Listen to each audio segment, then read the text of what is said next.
I would never believe it if I haven't experienced this myself, but the market in New Jersey is crazy right now. Guys, yesterday I wrote 6 offers. Most of them were really good offers. Clients were waiving appraisals, waiving inspections, overpaying for the houses a lot of money. Originally, one of them got accepted somehow. I mean, it was a good offer. However, today, when we were supposed to start a term review, 2 more offers came in and we got outbid by a cash buyer. So one of the offers that I made was on an old dilapidated condo in Central Jersey, and they got 26 offers. 5 of them were cash, substantially above asking price. So at this point, I am really disappointed in the market because how regular people, meaning people who don't have cash sitting around, are supposed to buy a house if they get outbid by all those cash buyers. I even have cash buyers myself, and we are still getting outbid because there's always somebody who's going to pay more. And this is starting to be a little bit comical.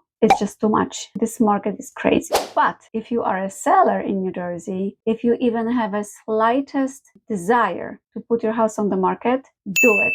Because chances are you are going to sell it for top dollar, because everything I put on the market goes quickly and usually with very good conditions and for a very good price. But I'm not gonna lie to you, I am really tired of driving around and making offer after offer after offer and it being outbid. Yes, there are strategies we can use to make the offer nicer or more competitive in the eyes of the seller. But if you are dealing with cash buyers outbidding other cash buyers and your clients only have mortgage, it's going to be very tough for them to secure a house. Now, don't get me wrong, you still have to fight for it. I have clients who've been making offer after offer after offer, and finally there is this one particular home that was meant for them, and the offer somehow got accepted. We got under contract. But this market definitely requires a lot of patience on the side of the buyers and their agent. Yes, patience. That's the key.